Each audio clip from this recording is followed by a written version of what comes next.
An Evanston man and former Northwestern professor has a powerful message on this anniversary of George Floyd's death. He is releasing a new book today. It is called A Letter to My White Friends and Colleagues, What You Can Do Right Now to Help the Black Community. Stephen S. Rogers joins us live this afternoon to talk about this release. Professor Rogers, thank you for being on the program.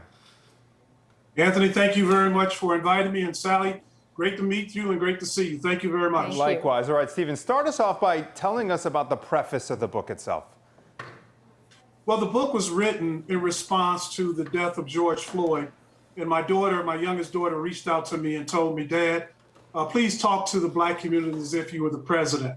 And I gave the Black community some advice, and that was take care of yourself during the pandemic, keep protesting, as well as I informed them, help white people to help the Black community.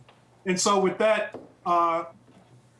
message that was sent, I decided to write a book that was targeting the Black audience, whereas the first one, it was a podcast targeting the Black audience. So the white audience, I decided to target them and say to them, please understand what has happened to the Black community, that the unrest and all the protests that we see today are really just symptoms of the greater problem. And the greater problem is the wealth gap between Blacks and whites. And the objective of the book is to teach whites how that wealth gap was created. And that wealth gap is approximately $153,000. How that wealth gap was created by the federal government as well as state governments for the purpose of penalizing Blacks while enriching whites. And then secondly, how whites can actually participate in the closing of that wealth gap for the purpose of making America a better version of what it is today. I was reading that you said that many people in the Black community have pointed out that it's exhausting when white people ask, well, what can I do? But here's this book, and I'm asking it again. When you talk about that wealth gap, what can we do?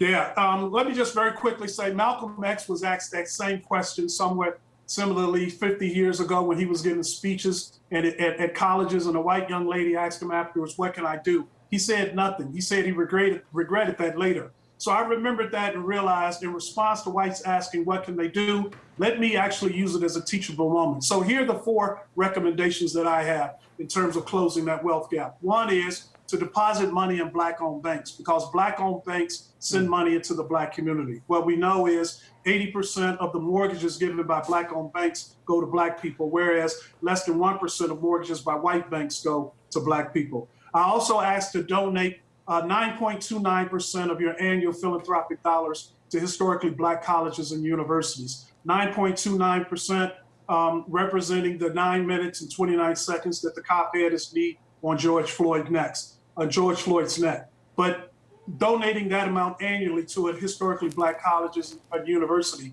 There's 101 such universities that educate 300,000 young Black people.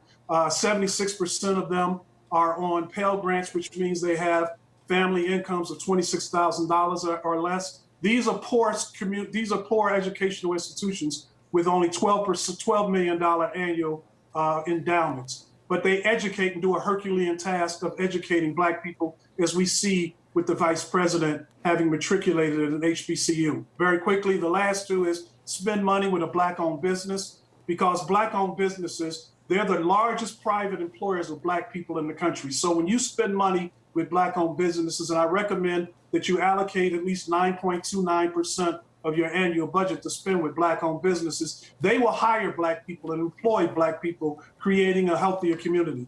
And finally, I ask that you support reparations, because no reparations have ever been given to Black people for 246 years of slavery, followed by 60 years of Black codes, where Blacks were Blacks were imprisoned and then indentured out to private businesses, and then 40 years, followed by 40 years of redlinings, where Black people were denied federal assistance from the federal government in buying mortgages for homes. So those are 4 tangible things that white people can presently do that can have a positive impact on the Black community. 4 very tangible takeaways. Professor, thank you for your time, and we look forward to checking out that book. We appreciate it, sir.